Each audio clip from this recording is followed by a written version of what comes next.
안녕하세요. 시민의 전문가와 함께하는 부동산 연구소 이지혜입니다. 수도권부터 시행되는 주택담보대출 규제의 영향으로 지난달 집값 상승폭이 작년 12월에 비해서 크게 둔화됐습니다. 대내외 경제 불확실성 증가와 대출금리 상승, 여기에 가계부채 종합대책에 따른 원리금 상환 부담까지 그 원인으로 작용했다는 분석인데요. 전문가들은 서울과 수도권을 중심으로 관망세가 확대되며 상승폭이 크게 줄 전망이지만 실수요자는 늘 것으로 예상을 합니다. 여러분 올 한 해 부동산 시장 어떻게 예측하고 계신가요? 자, 2월 2일에 전해드리는 부동산 연구소 지금 시작하겠습니다. 먼저 오늘 함께해 주실 전문가 자리에 모셨는데요. 국제투자연구소의 한능빈 팀장님 나오셨습니다. 팀장님 안녕하세요. 네, 안녕하세요. 네, 반갑습니다. 자, 화요일에 함께하는 부동산 연구소 코너 안내해 드릴게요. 오늘은 생각만 해도 답답한 부동산 투자를 OX 퀴즈와 함께 재미있게 풀어봅니다. 명쾌한 부동산 투자 OX 퀴즈 첫 번째 코너로 준비가 되어 있고요. 이어서 부동산 고민상담센터, 또 이어지는 2부에서는 지역의 매물 살펴보는 오늘의 매물 총 2건까지 준비가 되어 있습니다. 방송 참여를 원하시는 분들, 저희 부동산 연구소는 전화와 인터넷 게시판 활짝 열어놓고 기다리고 있는데요. 서울전화 3772-0273번, 문자 메시지는 샵에 3772번으로 보내주시면 되고요. 이데일리TV 시민의 전문가와 함께하는 부동산 연구소 인터넷 게시판을 통해서도 궁금한 점 남겨주시면 친절하게 상담 도와드릴게요. 자, 그럼 첫 순서부터 시작해 보겠습니다. 명쾌한 부동산 투자 OX 퀴즈 총 4문제가 준비되어 있는데요. 여러분도 방송 보시면서 함께 풀어보시면 큰 도움이 되겠죠. 전문가님 준비되셨으면 첫 번째 문제부터 드리겠습니다. 첫 번째 문제예요. 수직 증축 리모델링, 일기 신도시 가격 상승에 영향을 줄까요? 하나, 둘, 셋. O입니다. 네, 첫 번째 문제 O카드 들어주셨고요. 계속해서 두 번째 문제 역시 수직 증축 리모델링에 관한 문제입니다. 수직 증축 리모델링 사업 성공 사례가 있나요? 하나, 둘, 셋. O입니다. 역시 O카드 들어주셨어요. 계속해서 세 번째 문제 풀어봅니다. 재개발, 재건축, 부동산 경기가 불황일 때는 도급제가 좋습니까? 하나, 둘, 셋. X입니다. X카드 확인해 봤고요. 마지막 네 번째 문제 드립니다. 가격이 오른 나홀로 아파트, 장기 투자가 좋을까요? 하나, 둘, 셋. X입니다. 역시 X카드로 확인해 봤고요. 이번에는 한 문제 자세한 설명을 좀 들어보도록 하겠습니다. 처음 두 문제가 이 수직 증축 리모델링에 관한 문제였어요. 첫 번째 문제, 수직 증축 리모델링 일기 신도시 가격 상승에 영향을 줄까요? 라고 질문 드렸는데 O카드를 지금 선택해 주셨거든요. 이 수직 증축 리모델링 일단 준공된 지 15년이 지나면 가능해지는 사업인데 이 자세한 설명을 좀 해주시죠. 일단 폭등하는 주가, 주택 가격으로 인해서 그걸 좀 안정화시키려고 1980년대 추진됐던 게 바로 일기 신도시입니다. 네. 총 5군데가 있고요. 중동과 삼본, 평촌, 그리고 분당과 일산, 이 총 5개의 구역이 있는데요. 이 5개 구역이 생기면서 60% 중반대였던 주택 보급률이 70% 중반대까지 올라가는 굉장히 큰 주택 가격 안정화에 영향을 미쳤다라고 할 수 있는데, 네. 이 대부분의 5개 지역 자체가 5개 신도시가 1990년 초반, 92년, 93년도에 다 입주가 완료가 됐어요. 네. 그렇기 때문에 지금 기간을 계산해보면은 대략적으로 23년 정도가 흐르는 시점이 되었고요. 그렇죠. 그만큼 아파트들이 노후화가 됐다는 거예요. 다시 말씀드리면은 20년 이상 된 아파트들 굉장히 노후되고 또한 네. 20년 사이에 얼마나 많은 건축 방법들이 많이 발견이 되고 또 많이 주택에 대한 그 구조나 이런 것들이 많이 바뀌었을 거 아니에요. 네. 그만큼 사람들의 선호도도 많이 바뀌었는데요. 그렇기 때문에 기존에 있던 수도권 신도시뿐만 아니고 오래된 아파트들을 대상으로 해서 사실 한 20년 전부터 리모델링이라는 거에 대해서 많이 관심이 있었고 관련 법령이 2003년에 개정도 네. 만들어졌어요. 리모델링에 대해서. 그러면서 지금 계속 보완을 하고 있었는데요. 거기에 대해서 2013년에 나왔던 게 이 수직 증축 리모델링이라는 얘기가 나왔습니다. 리모델링이라고 하는 거면은 기둥과 내력벽이 있는데요. 이 내력벽이라고 하는 것은 건물의 하중을 좀 지탱해주는 벽입니다. 네. 그래가지고 이 부분이 무너지게 될 경우에 건물의 하중을 지탱하는 부분이 없어지기 때문에 안정도의 위험이 있기 때문에요. 그렇기 때문에 이런 큰 구조의 변경은 못했고 대략적인 그 모양새만 조금 바꾸고 허물고 기둥과 네. 내력벽을 남긴 상태에서 구조의 변경이 변경이 없이 어떤 구조 말고 다른 그 외에 뭐 창이라던가 이런 부분들만 바꾸는 게 리모델링으로 인식이 되어 있던 찰나였거든요. 근데 지금 그런 부분들 때문에 이런 일기 신도시 특히 일산과 분당 같은 경우가 특히 분당이 지금 작년 2014년부터 시행이 되었던 그 수직증축 리모델링의 법안에 대해서 좀 관심을 갖고 진행을 많이 하고 있었는데요. 개정안이 나왔죠. 그렇죠. 개정안이 네. 나오면서 진행이 됐었는데요. 이 간략하게 말씀드리면은 과거에는 수평 옆으로만 트는 리모델링이 있었어요. 네. 근데 이제 수직 위로 그래서 아파트의 위층으로 최대 3계층까지 올라갈 수 있는 그런 법안을 만들어 놨고요. 또한 그 부분을 3계층에 중축을 하면서 그 부분을 일반 분양, 네. 그렇죠. 일반 분양을 하면서 어떤 사업비나 건축비를 좀 더 충당시켜서 네. 어떤 사업성을 좀 더 높일 수 있는 어떤 여건들을 마련했었거든요. 하지만 그래도 지지부진했었어요.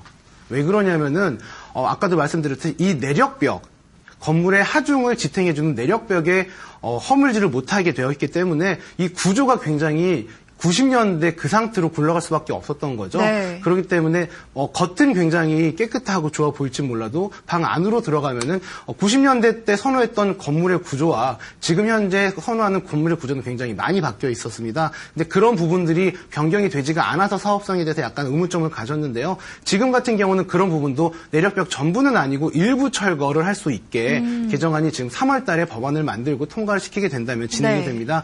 그러기 때문에 어떤 사업성이 높아진 라고 볼 수가 있겠고요. 단순히 3계층을 증축을 해서 분양을 해서 건축비를 높인다, 낮출 수 있다라는 것 때문에 사업성이 높아지는 건 아니에요.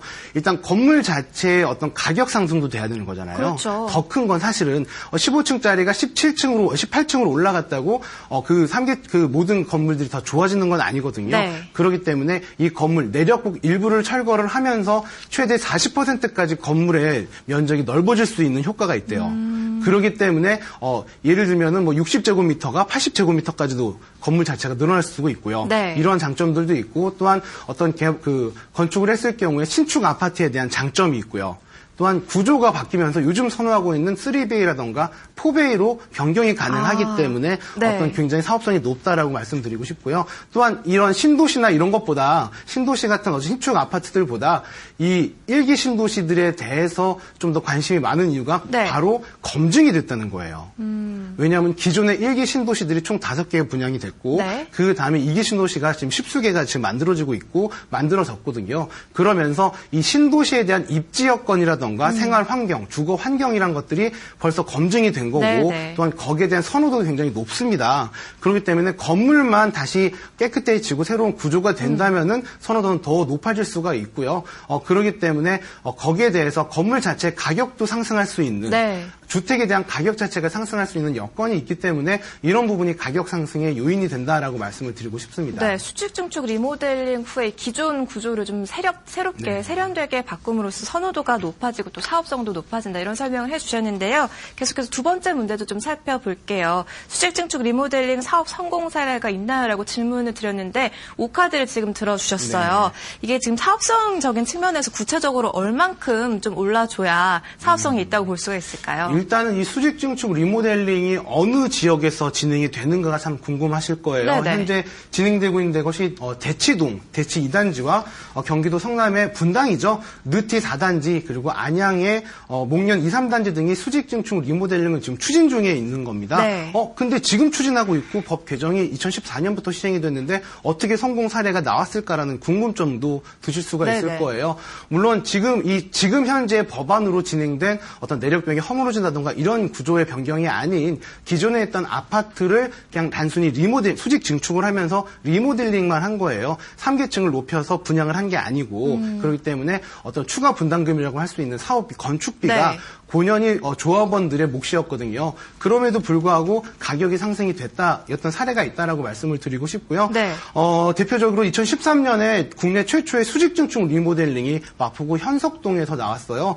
밤섬 쌍용예가 클래식이라는 아파트인데요. 네. 과거에 이 아파트는 지하 1층과 지상 12층 규모의 그 당시 매매 가격이 한 3억 정도 선에 형성이 되어 있었던 네. 69제곱미터가 3억 정도 선에 형성이 되어 있었던 그런 아파트였고요.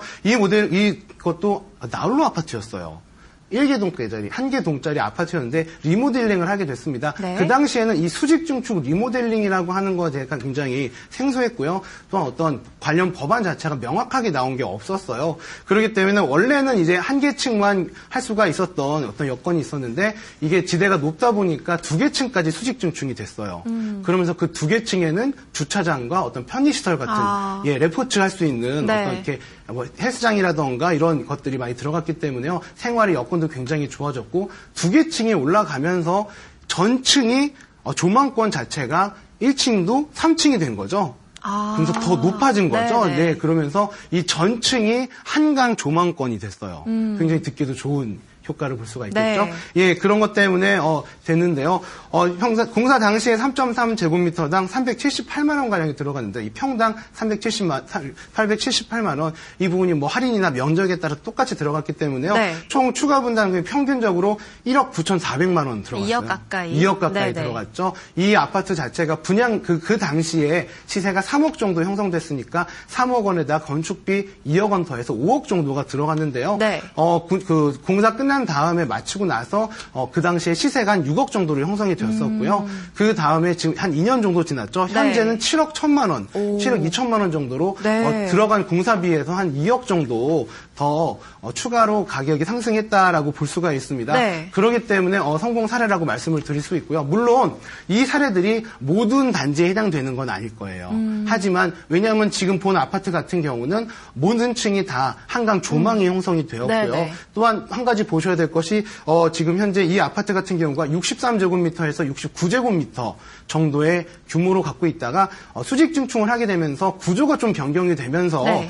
82제곱미터에서 89제곱미터로 상당히 넓어졌어요. 네, 그렇기 때문에 면적적인 부분도 넓어졌기 네네. 때문에 그렇게 됐다라고 말씀드리고 싶은데요. 뭐 이 부분 같은 경우는 지금 이제 수직 증축 새로운 개정안으로 진행되고 있는 수직 증축 리모델링에도 해당이 되는 거예요. 내력벽이 철거가 되고 구조 변경을 하게 되면은 해당 단지에 따라서 평형대에 따라서 최고 40%까지 면적이 증가할 수 있는 법안이 만들어졌기 때문에 네. 면적 자체, 수평적인 면적 자체는 넓어질 수 있다라고 말씀을 드리고 싶고요.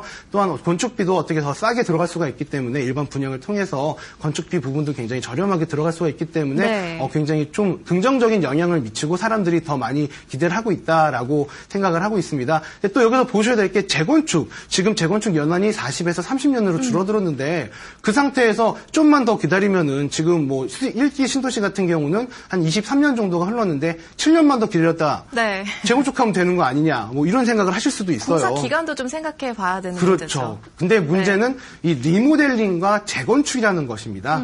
재건축 같은 경우는 모든 것들을 허물고 다시 올려야 돼요.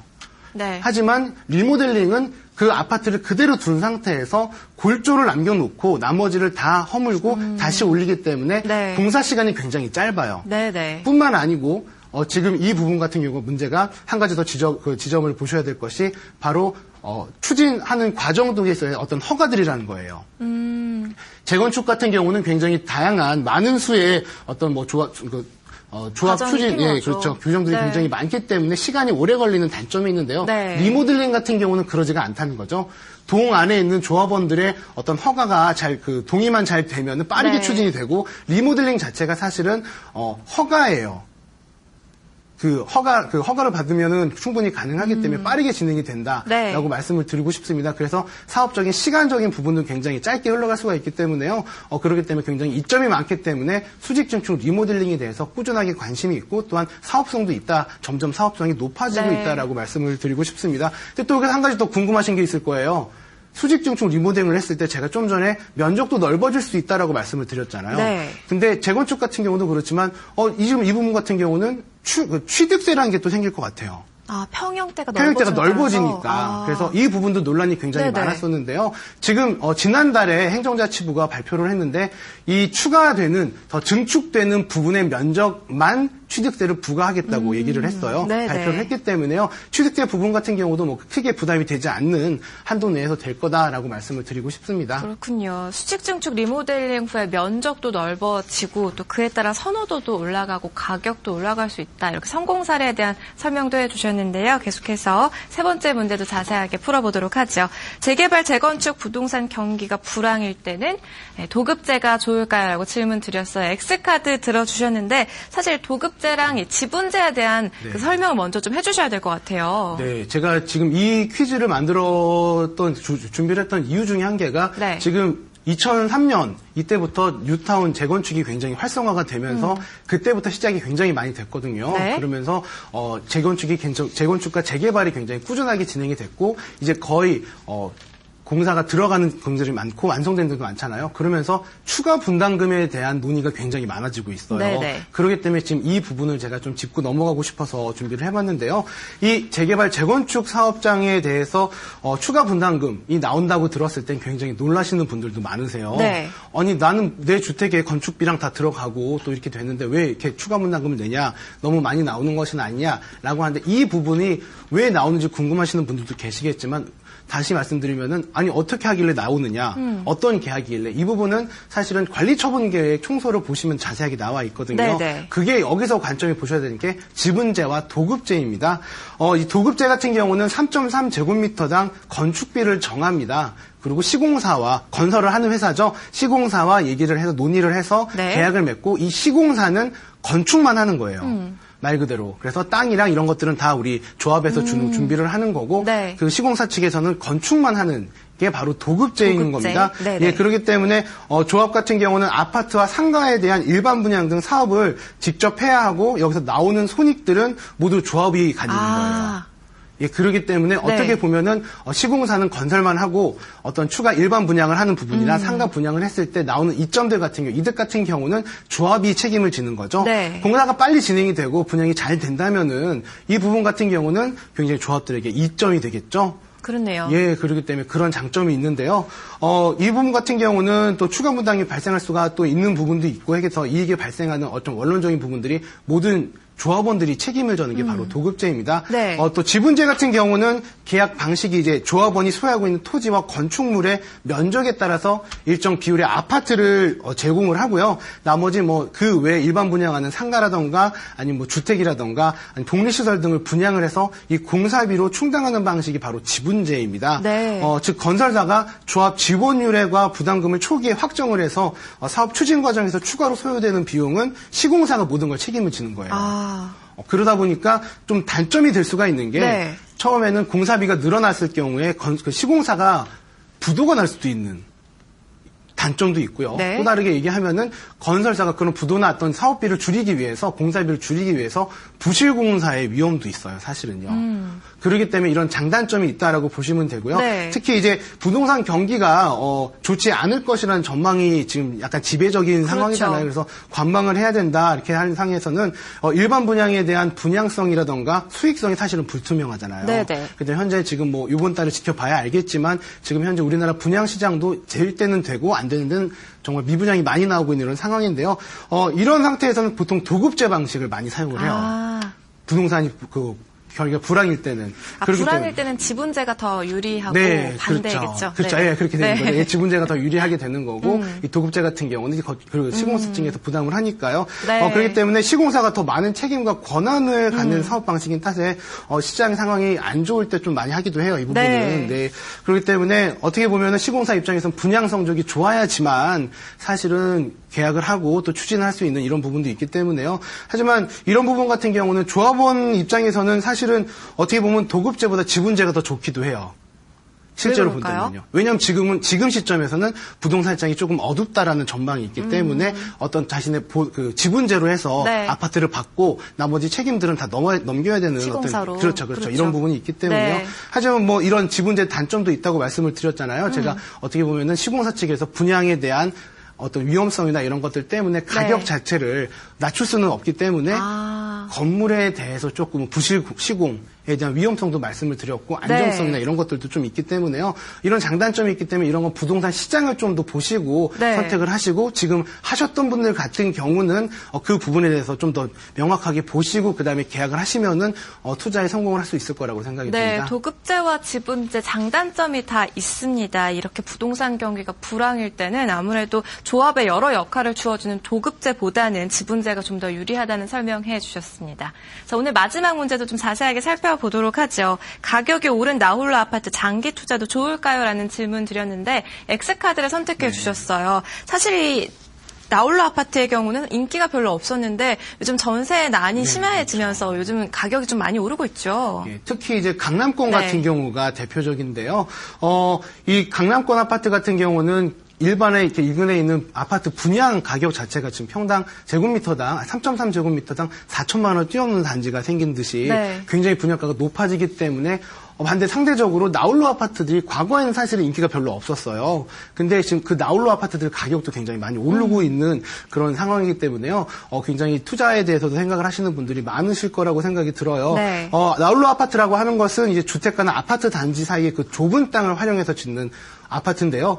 한 개 동이나 두 개 동 정도의 소규모로 100가구 전후의 아파트를 나홀로 아파트라고 얘기를 합니다. 대단지 같은 큰 아파트의 시세보다는 70에서 80%로 좀 저렴해요. 그렇기 때문에 장점이 굉장히 많다라고 볼 수가 있는데요. 이 단점을 보신다면은 적은 가구 수로 인해서 관리비가 높아요. 그리고 또 공원, 주차장, 학교 등 같은 기반 시설 자체가 부족할 수밖에 없죠. 대지가 굉장히 좁기 때문에 그렇기 때문에 또한 재건축을 할 경우에 일단 땅 자체가 대지 자체가 평수가 적기 때문에 어떤 그런 재건축에 있어서의 사업성도 굉장히 불명확하고요. 또 그로 인해서 황금성이 떨어져요. 그렇기 때문에 가격이 오르지 않는다는 또 인식도 갖고 있기 때문에 많이 꺼려를 했는데요. 좀 전에 말씀드렸듯이 요즘 들어서 분위기가 굉장히 많이 달라졌어요. 아무래도 뭐 사실적으로 어떻게 보면은 미운 오리 새끼처럼 아파트지만 아파트 내에서도 조금 외면을 받는 이런 입장이었는데요. 최근 강남 재건축 시장이 활성화가 되면서 나홀로 아파트가 굉장히 가격이 올라가고 있는 형속에 있는데요. 특히 잠원동 브라운스톤 같은 경우가 83가구밖에 되지 않는 나홀로 아파트인데요.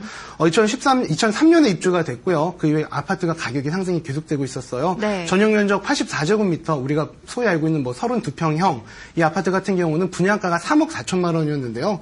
5년 전인 2011년에는 7억 7,500만 원까지 뛰었고요. 현재 시세가 9억 4천만 원 정도로 3배가 올랐죠. 분양할 때보다. 근데 물론 이게 이 아파트의 입지적인 부분도 어느 정도 영향을 미칠 수 있겠지만 아무래도 인근에 있는 아파트 단지들이 가격이 너무나 뛰기 때문에 동반 상승한 경우다라고 말씀을 드리고 싶고요.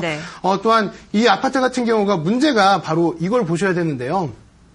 나홀로 아파트 같은 경우는 사실은 재개발 어떤 재건축에 대해서 어떤 이런 사업성이 사실은 굉장히 적어요. 물론 아까 수직증축 리모델링의 성공 사례에 대해서 말씀을 드렸지만 그런 부분 같은 경우 이렇게 수직증축 리모델링을 해서 가격 상승도 꽤 할 수가 있겠고요. 또한 통합 개발이라는 게 있어요. 통합 재건축이라는 게 있어서 바로 옆에 있는 아파트, 나홀로 아파트와 통합적으로 개발할 수 있는 방법도 있기는 해요. 하지만 이런 부분이 아직까지 성공 사례는 없어요. 그리고 또한 사람들의 선호도 자체가 아무래도 나홀로보다는 좀 더 대단지 아파트 쪽으로 많이 선호를 하고 있는 입장이기 때문에요. 이 실거주 입장에서는 또 보시면 가격적인 저렴함도 있고요. 또한 그 입지적인 부분도 어느 정도 검증이 됐잖아요. 예를 들면 강남권으로 진출을 하고 싶다 하시는 분 같은 경우는 상대적으로 일반 그 대단지 아파트보다 70, 80%의 저렴한 가격으로 들어올 수 있는 장점이 있잖아요. 근데 이 나홀로 아파트의 특징이 분양시장이, 부동산 시장 자체가, 불황일 때는 사실은 거래가 거의 없어요. 화랑일 때, 거래가 많이 될 때는 굉장히 잘 가격 상승도 되는데, 그런 부분이 없기 때문에 좀 조심을 하셔야 되는데, 물론 지금 최근 1년 사이인 가격이 굉장히 많이 올랐어요. 그럼 이제 여기서 생각을 해보셔야 되는 게 좀 더 갖고 가야 되냐, 말아야 되느냐는 고민을 하실 거란 말이에요. 근데 지금 이 나홀로 아파트 자체가 꽤 오래된 아파트들이 많아요. 그러면은 장기적으로 할 때는 보통 10년 정도로 장기로 얘기를 하는데, 그럼 재개발, 재건축이겠죠? 이 재건축의 어떤 사업성이 높으냐 됐을 때 이런 부분까지도 보셔야 되는데요. 여기까지 생각을 하신다면은 어떻게 보시면 이런 사례들을 봤을 때는 장기적으로 보시는 것보다는 시세 차익이 많이 났을 때 그때 빨리 갈아타시는 게 좋다라고 말씀을 드리고 싶습니다. 네, 나홀로 아파트의 경우 가격적인 어떤 장점은 있겠지만 추후에 재건축 재개발을 생각해 봤을 때 사업적인 부분 사업성은 좀 떨어질 수 있다는 점, 추가 분담금을 비롯한 여러 가지 문제가 있다는 점을 좀 잘 참고를 해보셔야겠습니다. 자, 이렇게 해서 오늘 준비된 4가지 OX 퀴즈 모두 풀어봤습니다. 계속해서 한능빈 전문가와 함께하는 부동산 고민상담센터 마련되어 있는데요. 서울전화 3772-0273번, 문자메시지 샵에 3772번으로 보내주시면 실시간으로 상담 도와드릴게요. 잠깐만 기다려주세요.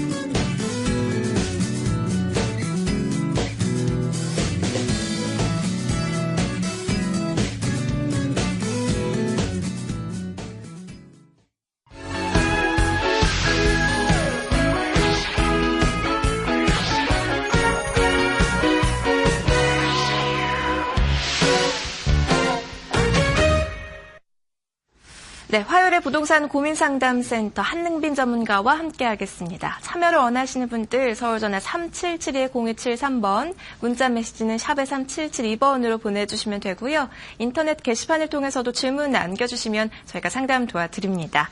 방송 중에 상담에 대한 답변과 전문가 의견은요, 여러분 투자하실 때 참고사항입니다. 시청자 여러분의 신중한 판단을 당부드리겠습니다. 자, 첫 번째 실시간 전화 연결부터 받아볼게요. 여보세요? 여보세요? 네, 시청자님 안녕하세요. 아이고, 수고 많습니다. 네, 반갑습니다. 어떤 내용 궁금하세요? 제가 왕팬인데 많이 도움이 되고 있습니다. 감사합니다. 네, 궁금하신 내용 말씀해 주시죠. 네, 저기 지금 있는 집을 매도를 하고 네. 천호동에 있는 천호 성내 촉진지구라고 있는 태영 아파트가 있는데요. 천호동 태영 아파트요. 네, 33평이 매수해도 괜찮고 네. 향후 좀 전망이 어떤지 싶어가지고 네. 전화드렸습니다. 네, 일단 지금 거주하시는 주택의 주소도 좀 알려주시겠어요? 지금 있는 데는 암사동에 프라이어 팰리스라고 있어요. 네. 거기에 이제 있는데 빛을 좀 끼고 해가지고 그거를 매도를 하고 네. 얘가 이제 천호택이 조금 여기 좀 낮은 것 같아서 정리를 하고 이제 글로 옮겨볼까 해서 이제 대표님이 고소의견 좀 듣고 싶어서 전화드렸습니다. 네, 알겠습니다. 매수 전망을 좀 살펴봐야 할 텐데요. 전문가 상담 도와드리죠. 네. 시청자님 안녕하세요. 네, 수고 많습니다. 왕팬입니다. 네, 안녕하세요. 네. 네, 시청자님 지금 암사동에 현재 거주하시고 계시고요. 네, 프라이팬리스인데. 그리고 이제 거기가 암사동에 이제, 있는 자택을 처분을 네. 하시고 그 금액으로 네. 태영 아파트를 들어가시고 싶다 이거죠? 네, 조금 금액이 낮은 것 같아서 그쪽이 네, 대출 좀 가격도 처분하고. 보시면은 33평형 자체가 그 동네가 지금 보통 4억 후반대에서 5억 초반대 정도로 아파트들이 형성이 되어 있죠. 지금 한 작년 연말까지도 계속 6억 초반이었어요. 근데 요즘에 이제 매도 올려다 보니까 네. 한 5억 8, 9천까지 내려 떨어졌더라고요. 그래서 암사동이요? 네, 암사동. 네네. 암사동 프라이팬리스. 네네. 매도하려는 게. 예, 천호동 같은 경우, 이제 투자 쪽도 보시고 있는 거고. 네, 거주겸 투자. 예. 그쵸. 이 지역 같은 경우가 제가 말씀드린 거거든요. 네. 38평형이 4억 후반에서 5억 초반 정도로. 네, 맞습니다. 네네. 그러기 때문에 좀 이렇게 넘어가시려고 하시는 거고. 네. 네, 지금 그러니까 실거주는 이 지역이 상당히 어떻게 보면은 교통 여건이라던가 이런 것들이 나쁘지는 않은 지역이죠. 네. 근데 이제 투자로 보셔야 되는 거잖아요. 네. 앞으로 가격 상승이 될 수 있을까? 네. 일단 지도를 보면서 설명을 드리도록 할게요. 네. 네, 지금 태영 아파트가, 네, 본 매물지가 여기, 현재 또 제가 동그라미를 쳤고요. 네. 네, 지도를 살짝 올려서 보여드리도록 할게요. 네, 본 매물지가 여기 있고요. 네. 옆에 보시면 천호 여기 바로 강근 안에 있죠? 네. 그렇기 때문에 천호동 같은 경우는 강동구 내에서도 가장 큰 상권을 갖고 있고, 네, 그렇기 때문에 좀 좋은 위치다라고 말씀을 드리고 싶은데요. 네. 일단은 아까 말씀하셨던 천호 재정비 촉진지구가 이 위쪽에 있는데 천호 뉴타운이죠, 과거에는. 네. 네, 지금 이 지구 같은 경우에 어떤 영향을 받을 수 있을까라는 생각을 좀 하시는 것 같은데요. 네. 일단은 천호 뉴타운 같은 경우, 천호 재정비 촉진에 1에서 7구역까지 구역이 7개가 있었는데요. 네. 현재 많은 부분이 지정 해제가 됐고, 또한 현재 지금 원활하게 되고 있는 곳이 1, 2구역이 사업 시행 인가까지 받았고요.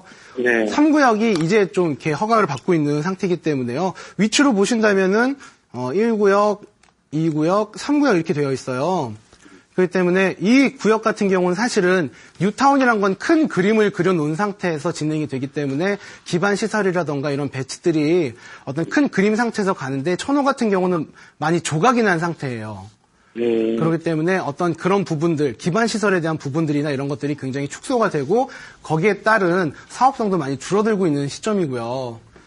그리고 태형 아파트 같은 경우도 들어갔을 경우에는 실제로 보시면은 인근에 여기 그 지도에도 보이듯이 천호동이 로데오 거리라던가 아니면 뭐 역 같은 경우가 있기 때문에 어떻게 보면 가격 상승의 여력이 있을까라도 걱정을 하겠지만 사실은 이 지역 자체가 많이 개발 호재나 이런 것들이 천호 뉴타운밖에 없었어요.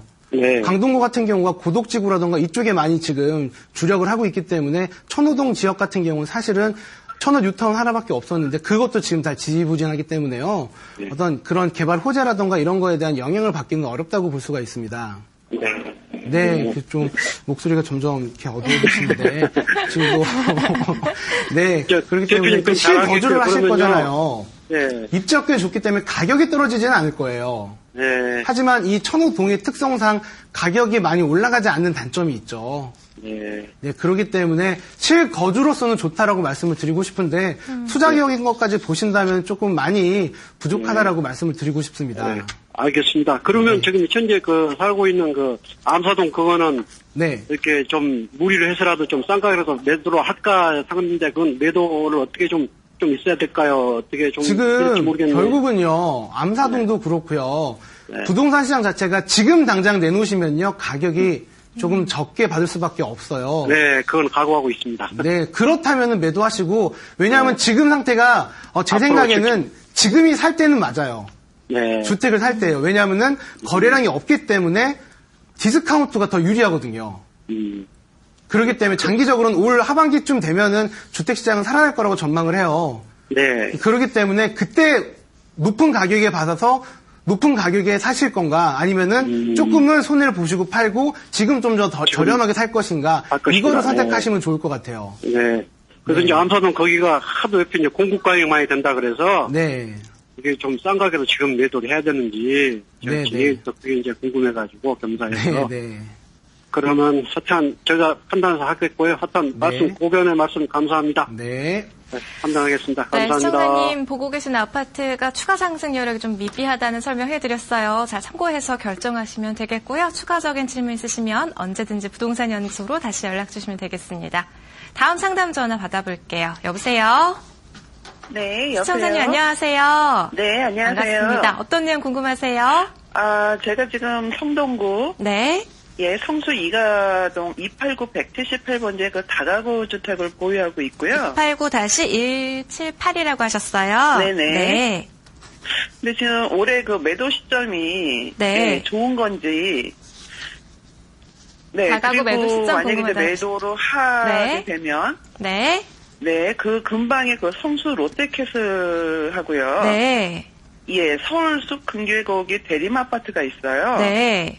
예, 그 두 아파트들 중에서 그 향후 전망은 어느 아파트가 더 나은 건지 그게 궁금합니다. 지금 두 가지 질문 주셨어요. 일단 네네. 성수 이가에 위치한 다가구 매도 시점 궁금하다고 하셨고요. 인근의 네네. 롯데캐슬과 서울숲 대림 아파트 향후 전망 궁금하다고 하셨죠.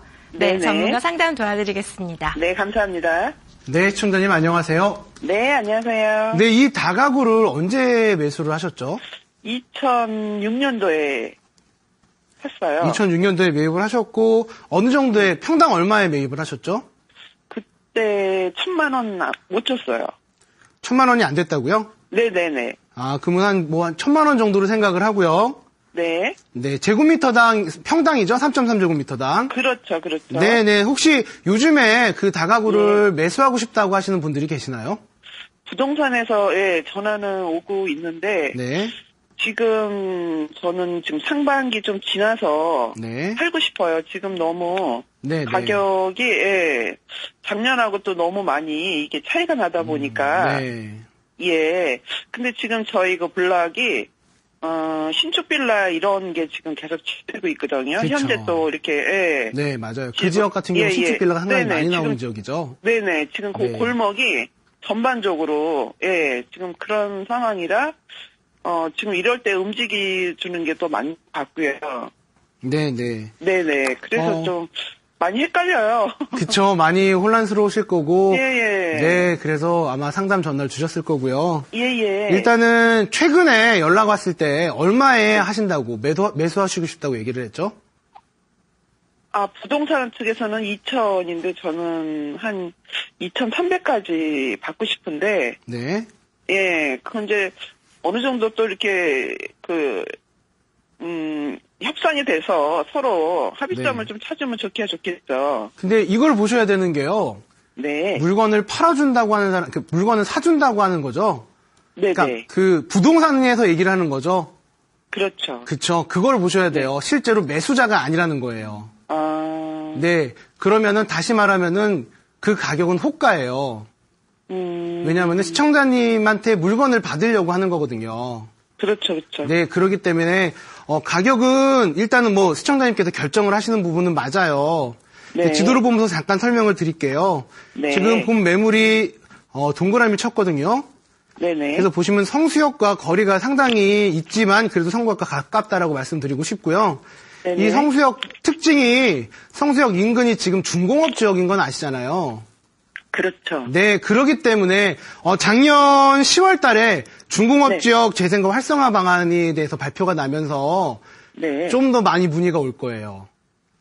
왜냐하면 이 지역을 좀 더 활성화하겠다라고 네네. 하면서 특히 이 성수 같은 경우는 그 정비 대상을 현재 부지에서 네. 이 지역 같은 경우는 이제 상생 지역으로 뽑히면서 주거 지역도 활성화시키고 중공업 지역도 기업들도 활성화시키겠다라고 발표를 했거든요. 네. 그렇기 때문에 주택에 대한 개발들도 많을 거예요.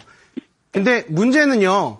빌라도 많이 있겠지만 앞으로 거기에는 큰 대단지에 기숙사들도 많이 들어갈 거라는 거예요. 네네네. 왜냐하면 용적률 완화라던가 이런 부분들이 일반 주택에 대한 게 아니고요. 네. 부지 면적 자체가 3,000제곱미터에서 10,000제곱미터 사이에 있는 부지에 어떤 그 개발을 하게 되면은 거기에 용적률을 250에서 400%까지 완화를 해주겠다라고 발표를 했거든요. 네. 그러니까 그런 부분 통합 개발이 되는 거죠. 쉽게 말해서는. 그렇기 때문에 네네. 그런 부분에서 그런 것도 많이 보시게 될 거예요. 근데 네. 지금 그런 세부적인 사항을 잘 모르시기 때문에 단순히 네. 중공업 지역을 개발을 시켜주겠다라고 활성화시켜주겠다라고 나와서 아마 지금 현재 빌라들도 꽤 많이 지어지고 있었고 네. 작년에도 앞으로도 네네. 많이 지어질 거예요. 네네네. 시청자 입장에서는 사실은 투자하시는 거잖아요. 건축의 입장이 아니고요. 그렇죠. 그렇죠. 그러면은 좀 더 높은 가격을 받으면 나가시면 되는 거죠. 네네. 매도를 하시면 되는 거고요. 이런 네네. 부분을 좀 보시고 지금 제가 봤을 때는 2,300도 욕심은 아닐 거라고 생각이 들어요. 네. 근데 일반적인 상황이었다면 반대예요. 예. 사는 사람 있으면 무조건 팔라고 했을 거예요. 저는요. 왜냐면요. 지금 시청자님께서 보유하시고 있는 주택 자체가 네. 보시면요. 굉장히 안쪽에 위치해 있고요. 네네. 이면도로도 아니고 골목길 안으로 들어가야 돼요. 네네, 맞아요. 그렇죠. 그리고 네. 또 이때 시청자님들께서 보시기 편하게 제가 들어가는 진입로 자체가 네네. 보시면은 굉장히 좁아요. 네네. 옛날 마티즈라는 차종이 네. 바로 옆에서 한 50에서 60cm 네, 정도 맞습니다. 차이가 안 나니까. 네네, 맞습니다. 네, 굉장히 좁은 도로지만 네. 이 차가 공사 차량이 들어가기 힘든 도로예요. 그렇죠. 여기 15톤 트럭이 들어가진 못하잖아요. 네네. 네, 그렇기 때문에 단독 개발은 어려워요, 사실은요. 단독 건축은 어려워요. 그렇기 때문에 네네. 이 앞에 있는 이 인근 일대를 개발을 해야 되기 때문에 개발업자 측에서는 좀 많이 힘들 수도 있어요. 그렇기 때문에 아마도 이거를 사시는 분들은 어떤 개발 호재라던가 해서 땅에 대한 투자로 하시는 분들일 거예요. 그렇기 때문에 가능하면요, 어머니 좀 네. 눈을 조금 낮추셔가지고 네네. 지금 그 호가 정도로 하셔도 좋을 것 같다는 생각이 들어요.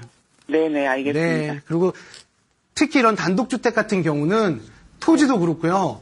산다는 사람이 있어야지만 팔 수가 있는 매물이잖아요. 그렇죠. 근데 맞죠. 아파트 같은 경우는 인기가 많기 때문에 사람들이 많아요. 예. 하지만 이런 단독주택 같은 경우는 말 그대로 투자자들이에요.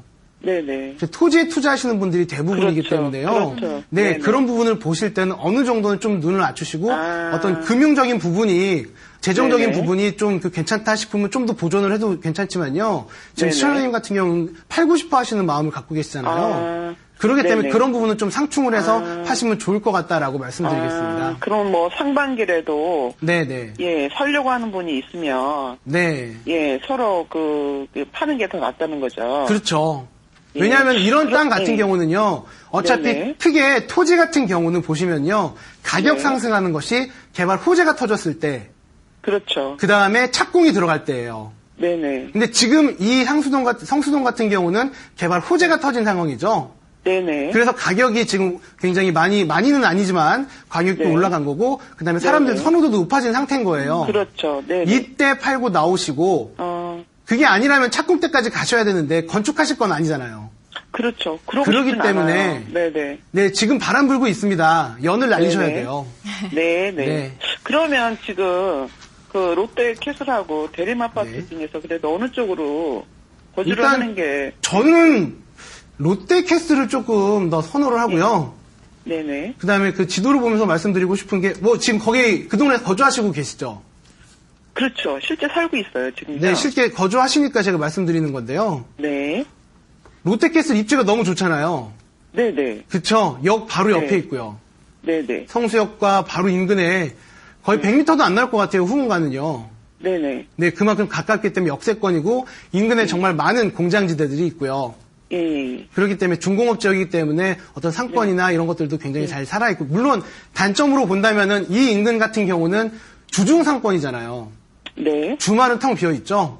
네네. 맞아요. 네네. 또 뭐 롯데캐슬 아파트 인근 같은 경우도 주말 되면 굉장히 조용해요, 사실은요. 네, 조용해요. 네네. 네. 어떻게 보면 장점일 수 있어요, 주거에서는요. 예. 조용하다는 거죠. 네. 쾌적함이 보증된다는 거죠. 또한 이 인근에는 뭐 이마트 본점도 있고 다양한 네. 직장도 가깝기 때문에 전 이 지역 롯데캐슬이 좀 더 낫지 않나는 생각이 듭니다. 아, 그렇군요. 네. 아, 예, 알겠습니다. 네. 네, 매도 전략 또 매수 전략까지 설명해 드렸어요. 전문가 의견 잘 참고해서 결정하시면 되겠습니다. 자, 전화 상담 진행하는 동안 문자 메시지 많이 도착해 있는데요. 하나씩 설명해 드립니다. 9703님께서 보내주신 사연부터 소개해 드리죠. 서울 광동구 길동 108-4번지 17년 넘게 살았는데요. 지금 매도하는 것이 좋을까요? 라고 매도 시점 궁금해 하셨어요. 17년이면 굉장히 긴 시간 동안 한 곳에 사셨는데요. 전문가님 매도 시점 어떻게 잡아보면 좋을까요? 일단은 시청자님께서 아까 좀 전에 토지 쪽 다가구에 대해서 하다 보니까 또 이제 문자도 좀 아마 다가구에 대해서 질문하신 것 같은데요. 일단은 지도를 보면서 입지여건을 보면서 말씀을 드릴게요. 지도상에 보시면요. 네, 인근에 보시면은 크게 지하철이라던가 교통이 편의시설들이 보이지가 않고 있어요. 또한 지금 지도지 같은 경우를 보시면은 큰 도로변 안쪽에 위치해 있고요. 그래서 로드뷰를 한번 진입로를 보도록 할게요. 왜냐하면 제가 자꾸만 진입로를 보는 이유가요. 이 건축을 할 경우에 첫 번째는 도로가 4m 이상이 되느냐. 네. 그리고 지금 썸버가 원활하지가 않네요. 그리고 개발을 할 경우에 단독으로 건축 자체가 가능하느냐. 그래서 땅을 갖고 계신 분, 소유자 같은 경우가 그 부분에 대해서 건축을 올렸을 때 건축을 할 수 있는지, 또한 그 분양을 했을 때 분양이 잘 되는지, 이런 사업성을 봐야 되거든요. 진입로가 그런 면에서 네. 굉장히 중요한 부분이죠. 그렇죠. 그 부분이 크고요. 또한 네. 대로변 쪽에 있느냐가 더 중요해요. 사실은요. 안쪽 같은 경우는 또 공사를 하게 되면은 들어가는 진입로 들어가는 네. 모든 근처에 있는 주택들에게 또 보상금이라든가 합의금들도 줘야 네. 되거든요. 그렇기 때문에 어떤 그런 편의시설이나 이런 것들 때문에 좀 보셔야 되는데, 지금 여기 같은 경우 첫 번째는 교통이 참 불편하게 보여요. 여기 근처에 없고요. 네. 또한 이 주택 자체가 진입로 자체가 협소해요. 대로변에 있지가 않고요. 그렇기 때문에 17년 넘게 살았다고 하셨지만 이 애착이 굉장히 많을 거예요. 근데 이 부분 같은 경우는 매수자가 있을 때 파시는 게 좋다라고 말씀을 드리고 싶어요. 네. 좀 전 질문에서도 말씀드렸지, 다가구라던가 이런 부분 같은 경우는 사실은 깔고 있으면 땅값이 오르기 때문에 집가 상승은 당연히 됩니다. 하지만 팔고 싶다는 생각이 들었다는 거는 그만큼 이 토지에 대해서 조금 더 생각이 바뀌었다는 거고, 네. 더 이상 뭐 가게 상태라던가 이런 부분이 있잖아요. 이런 부분이 좀 문제가 있기 때문에 생각을 하시는 거라고 생각이 들어요. 네. 그렇기 때문에 지금 만약에 하실 거라면 파시려고 생각하신다면은 매수자가 있는지 먼저 보시고요. 네. 인근에 있는 토지 시세라던가 많은 중개업소들을 방문을 하시면서 좀 더 많은 얘기를 해서 될 수 있는 많은 중개업소에서 정보를 뿌려주시는 게 좋다라고 말씀드리고 싶고 매수할 거라면은 올 상반기 때 한번 좀 보시고 매수하시는 게 좋다라고 말씀드리고 네, 싶습니다. 특별한 매도 시점을 잡는다기보다는 매수자가 있을 때 매도 전략을 잡아보시는 게 좋겠다라고 설명드리겠습니다. 참고해서 결정하시면 되겠고요. 다음 상담 전화 연결해 볼게요. 여보세요? 예, 여보세요? 네, 시청자님 안녕하세요. 네, 안녕하세요. 반갑습니다. 저기 다름이 아니고 네. 예. 이제 구리 갈매 쪽에 네. 아이파크랑 다산 신도시 아이파크 그 두 개 중에 네. 하나를 실거주 겸 이제 투자 목적으로 하려고 생각 중이거든요. 네네. 어디가 좀 나을지. 거주와 투자 목적 다 같이 가져가고 싶다고 하셨는데요. 구리 갈매 예. 아이파크 그리고 다산 신도시 내에 있는 아이파크 둘 중에 어떤 아파트가 더 전망이 좋은지 전문가 설명 예. 도와드릴게요. 시청자님 안녕하세요. 예, 안녕하세요. 네, 예. 이제 구리 갈매지구의 아이파크와 다산 신도시 내 아이파크 이 두 군데에 혹시 매매 가격은 알아보셨나요? 한 3억 9천에서 확장까지 하고 그러면 한 세금까지 하면 4억 1, 2천까지 가는 것 같더라고요. 그럼 혹시 이 아파트들의 분양가는 알고 계세요? 분양가가 두 개 다 한 3억 9천 하는 것 같던데. 네, 3억 9천대고 다시 말하면 네. 피가 거의 안 붙었다고 보실 수가 있는 거죠. 네, 비싼 것 같더라고요. 비싼 게 아니고 피가 붙지 않은 거예요. 프리미엄. 예. 분양을 받은 상태에서 일반 서울 같은 경우는 프리미엄이 붙어서 분양가에서 한 2천에서 3천만 원 정도가 현재 올라가 있는 상황이에요. 여기가요, 예. 여기가 아니고요. 서울이요. 서울. 근데 이제 지금 해당 지역은 구리와 갈매잖아요. 아니, 다산과 갈매지구잖아요. 구리시와 예. 남양주시예요. 예. 네, 물론 일단 지도로 보면서 조금 입지권을 설명을 드리면서 말씀을 드릴게요. 먼저 예. 구리 갈매지구 같은 경우는 올 하반기 때 행부주택이 들어가면서 굉장히 지금 많은 관심을 받고 있는 지역이고요. 지금 이 아이파크 같은 경우도 네, 보시면은 갈매역에서 굉장히 가까이에 위치해 있습니다. 예. 갈매역 바로 앞이고요. 보시면은 상업지구도 바로 옆에 붙어 있죠.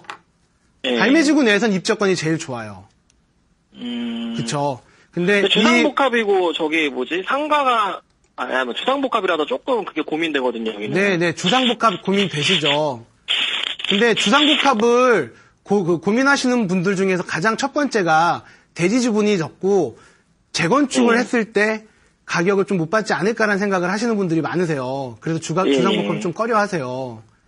근데 지금 신축이기 때문에 그런 부분은 걱정 안 하셔도 될 것 같아요. 그러면 여기 지상철은요? 지상철이던데 보니까 지하철이 아니라 지상철이. 지상철이죠.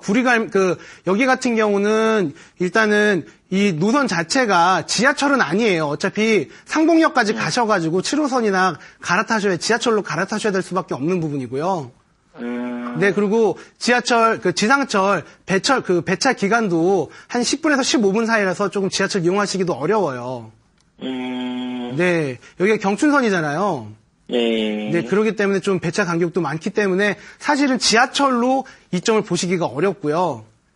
또한 이 갈매지구 보시면은 지도상에 보시면 갈매지구 자체가 굉장히 작아요. 여기는 민간 분양이 두 블럭밖에 되지가 않아요. 그래서 지금 말씀하신 구리 갈매역 아이파크와 이 밑에 갈매 푸르지오 이 두 군데밖에 민간 분양이 없고요. 나머지는 공공 분양과 공공 임대예요. 더샵도 있지 않나요? 더샵도 네? 하나 있는 것 같던데. 더샵. 더샵이요? 크게는 두 군데예요, 이렇게. 그렇기 때문에 지금 이 지역 같은 경우는 사실은 보시면 지도상에도 상업지구가 바로 옆에 있지만 이마트라던가 이런 것들 생활 편의시설들 대형 마트를 이용하시려면은 차량을 이용해서 별내지구로 가시던가 아니면은 상봉으로 가셔야 돼요. 그렇기 때문에 이 갈매역 자체의 딱 장점 하나라고 말씀드리면은 서울과의 근접성이에요. 보시면은 서울과의 근접성 때문에 거리가 그렇게 서울과로 보신다면 서울과는 멀지가 않아요.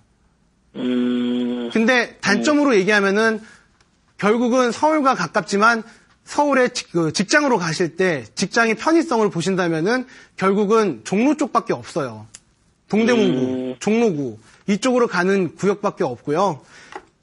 다시 또 다산 쪽으로 가볼게요. 네, 다산지구 같은 경우는 이제 아이파크가 이 위쪽에 위치해 있죠. 다산지구 내에서도 지도상으로 보시면은 굉장히 역과도 멀고요, 거리가. 네. 네, 거리가 멀고 많이 위쪽에 위치해 있어요. 역과도 상당히 거리가 먼 위가. 지도상에 보시면은 지금 도농역이 바로 옆에 있는 도농역이 여기 위치해 있고요. 그다음에 다산 아이파크가 이 지역에 위치해 있어요. 상당히 거리가 멀죠. 네, 네, 그렇기 때문에 좀 단점이다 싶겠지만 둘 중에서 한 군데를 보신다면 전 다산 쪽을 선택을 말씀을 드리고 싶어요. 실 거주시잖아요. 네. 단기로 거주하실 거죠. 만약에 투자를 단기로 들어간다면 어떻게 될까요? 투자를 사실은 프리미엄이 안 붙었다는 거는요. 예. 둘 다 큰 시대 차익을 보기 힘들다는 거예요. 그만큼 수요가 없다는 거거든요. 그렇기 때문에 갈매 같은 경우도 장기로 보셔도 사실 큰 이점은 없을 거예요. 왜냐하면 거기 자체가 민간 분양보다 공공 분양이 월등히 많은 지역이고 특히 공공 임대가 많이 들어가 있는 그런 지구이기 때문에요. 네, 하지만 다산 같은 경우 복합적으로 들어가지만 그렇지는 않죠. 또한 한 가지 더 이점이 있는 게 8호선이 연장이 되잖아요. 지금 착공이 들어갔어요, 지난달에. 예. 구리역에서 기공식을 했고요. 여기 보시면은 바로 옆에 있는 구리역에서. 그래서 대충 8호선 다산역이 개발이 되는데요. 대산역 같은 경우가 해당 단지 바로 인근에 위치해요. 물론 거리로 따지면 한 800에서 1km 정도 나올 텐데 일단은 8호선이 들어가면서 첫 번째 다산의 장점을 볼 수가 있는 게 첫 번째는 강남과의 진출이 쉽다는 거예요. 구리 IC가 바로 앞에 있기 때문에 강남과의 진출이 가깝고요. 또한 8호선이 뚫리게 된다면 지하철을 이용해서 잠실 쪽도 굉장히 가기가 편해진다라고 말씀을 드리고 싶어요. 그렇기 때문에 장기적으로 봤을 때 단기적으로는 솔직히 두 단지 자체가 큰 영향은 없을 거예요. 하지만 장기로 갔을 때는 다산 쪽에 좀 더 이점이 많다라고 말씀을 드릴게요. 예, 알겠습니다. 예. 네, 전문가 의견 다산 신도시에 위치한 아이파크가 상대적으로 좀 더 전망이 좋겠다라는 설명 드렸는데요. 잘 참고해서 결정하시면 되겠습니다. 자, 이번에는 샵의 3772번으로 도착한 문자 메시지 살펴보고 가죠. 1557님께서 남겨주신 사연이에요. 현재 판교 국민임대아파트에 거주 중입니다. 향후 분양을 받아야 할지 아니면 임대아파트에 살아야 할지 고민입니다라고 남겨주셨네요. 전문가님 어떻게 보시나요? 일단은 이 부분 좀 한 가지 짚고 넘어가실 게 국민임대는 아니고 아마도 공공임대일 거라는 생각이 듭니다. 아마 공공임대일 경우에 꼭 분양을 받으시라고 말씀을 드리고 싶어요. 네. 왜냐하면 그 공공임대 자체가 5년, 10년 단위로 임대를 하고요. 네. 그다음에 분양을 하게 되어 있어요. 네. 근데 아까 지금 국민임대라고 약간 오해를 하신 것 같은데 이 국민임대와 공공임대를 잠깐만 말씀을 드리자면요. 국민임대 같은 경우는 30년 거주를 할 수가 있어요. 네. 하지만 임대만 가능하고 분양이 되지는 않아요. 그리고 공공임대 같은 경우는 아까도 말씀드렸듯이 5년, 10년, 15년 이렇게 임대가 가능하고요. 네. 그 이후에는 분양이 가능합니다. 네. 그렇기 때문에 둘 다 무주택자여야만 되고요. 둘 다 청약통장이 있어야 되는데 네. 국민임대는 분양을 받지 못하기 때문에 청약통장이 살아있어요.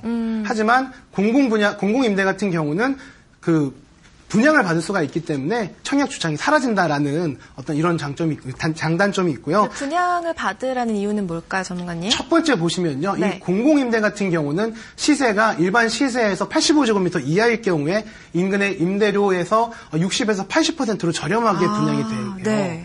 그 다음에 나중에 시세 같은 경우도 일반 시세에서 한 80에서 90%로 측정이 돼서 분양이 되는 거예요.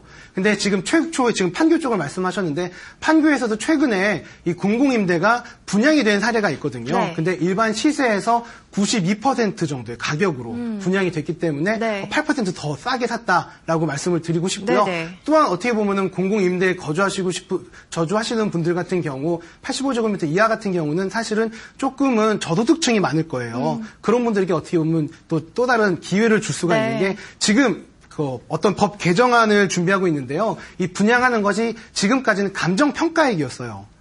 그렇기 때문에 아까도 시세보다 조금 더 저렴하게 분양이 됐는데요. 이제는 건축 원가하고 감정평가 금액의 산술적인 평균 가격. 좀 쉽게 말해서는 건축한 금액이 1억이고 그다음에 지금 시세가 한 3억이다. 네. 그럼 거기에 중간 가격인 2억 정도로 보는 거예요. 그거 지금 법을 바꾸려고 지금 준비 중에 있기 때문에요. 네네. 좀 꼭 이런 분들은 공공 임대를 갖고 계시는 거기서 거주하시고 계시는 분들 같은 경우는 꼭 분양을 받으시라고 말씀을 드리고 싶어요. 네. 지금 최근 들어서 이렇게 만약에 된다면은 거의 뭐 분양 로또다라는 공공임대 로또다라는 얘기까지도 나올 정도로 네. 굉장히 차격이 굉장히 많아지는데요. 지금 판교 같은 경우 보통 시세가 한 6억 정도로 형성이 되어 있는 85제곱미터다라고 한다면요. 이 건축비랑 이런 것들을 보면은 지금 대충 한 2억 중반밖에 들어가지가 않아요. 건축비는요. 네. 그럼 거기에 산술적인 평균으로 가면은 한 3억에서 4억 정도 선이면은 그냥 2억에 대한 차익이 나오는 거죠. 네. 그렇기 때문에 이런 부분 같은 경우는 좀 더 호재가 있으니까요. 꼭 분양을 받아라라고 말씀을 드리고 싶습니다. 저는. 네, 분양가가 저렴하기 때문에 그만큼 경쟁력이 있다. 꼭 분양 받으시길 추천의 말씀 드렸고요. 참고해서 결정하시면 되겠습니다. 자, 이번 문자 2799님께서 남겨주셨어요. 용산구 이태원동 용산 아파트를 매수하려고 합니다. 7층짜리 40년 된 노후 아파트여서 고민인데 괜찮을까요? 라고 남겨주셨네요. 아무래도 40년이나 된 노후 아파트이기 때문에 그 부분을 걱정하고 계신데요. 전문가님 매도해도 괜찮을까요? 매수를 일단은 해도? 이 지역 같은 경우는 매수를 하라고 말씀을 드리고 싶습니다. 네. 잠깐 지도로 보면서 조금 설명을 드리고 싶은데요. 7층에 용산 아파트인데 지금 여기 보시면은 네. 아파트가 녹색으로 되어 있잖아요. 대부분들이. 네. 이 부분 같은 경우가 바로 그렇게 많은 관심을 갖고 있는 용산 미군 기지입니다. 네. 네, 용산 미군 기지가 원래는 올해까지 이전을 하기로 했는데 지금 2017년도 연장이 됐어요. 네. 그래서 인근에 있는 개발들이랑 이런 것들이 1년 정도는 딜레이가 된 상황인데요. 하지만 그래도 좋다라고 말씀드리고 싶은 게 지금 7층이라고 말씀을 네. 하셨고요.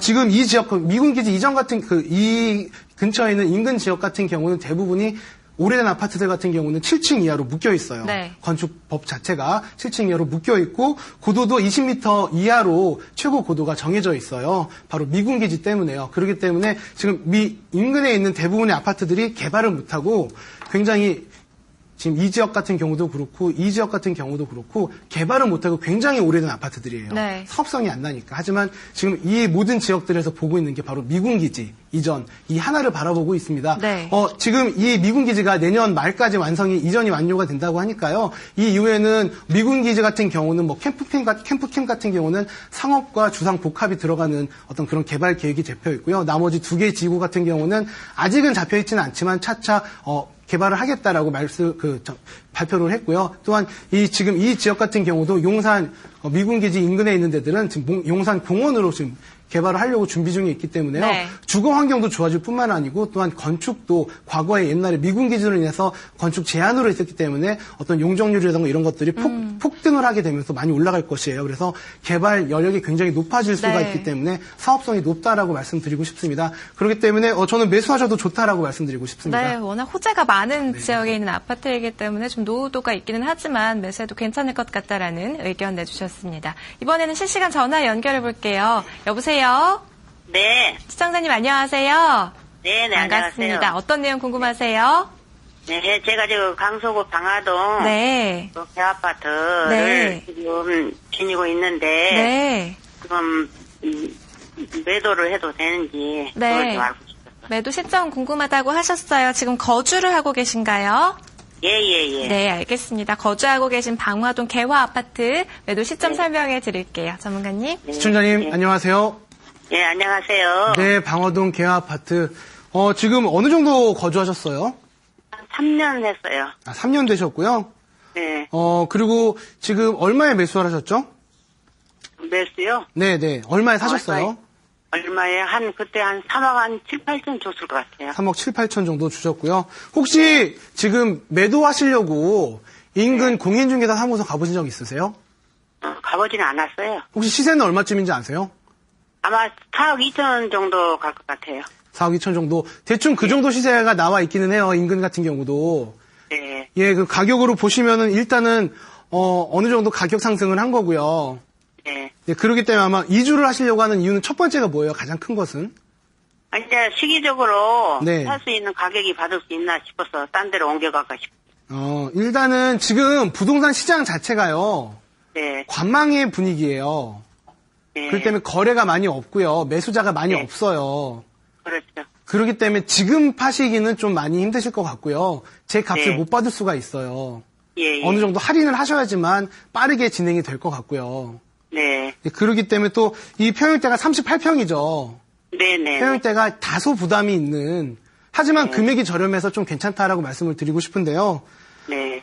일단은 여기 같은 경우는 굉장히 좀 많이 재밌는 단지예요, 사실은요. 올 초까지만, 작년 초죠. 작년 초까지만 해도 상한가와 하한가가 한 3천만 원밖에 차이가 나지가 않았는데요. 네. 지금 최근 들어서 가격이 한 6천만 원 정도 올랐죠.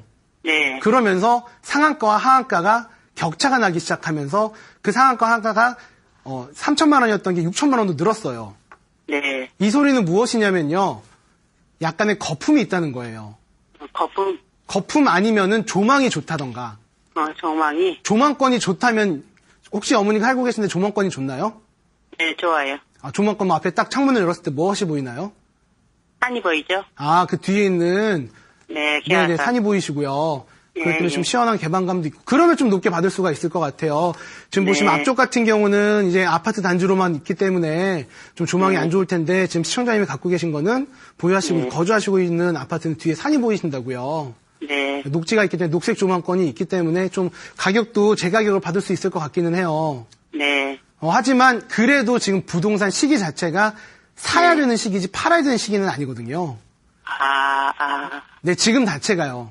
네, 예. 그렇기 때문에 지금 당장보다는요, 한 네. 3개월 정도 있다가 시장 네. 흐름을 보시고 그 다음에 결정을 지시면 좋다라고 말씀드리고 싶어요. 예. 네. 급하신 건 아니죠? 예. 네, 급하신 거 아니라면은 3개월 있다 다시 한번 연락을 주세요. 부동산 네, 연구소에. 감사합니다. 네, 알겠습니다. 네, 지금 시장이 관망세에 접어들었기 때문에 한 3개월 이후에 다시 한번 매도 시점 잡아보시는 게 좋겠다는 설명을 말씀드렸습니다. 자, 문자 메시지 하나 더 소개해드릴게요. 0069님께서 남겨주신 사연인데요. 강남구 대치동 901-63번지 빌라를 보유 중입니다. 최근 가격이 많이 올랐는데 계속 보유해도 될까요? 라고 궁금해하셨어요. 대치동 901-63번지입니다. 전문가님. 보유 가치가 계속해서 있을까요?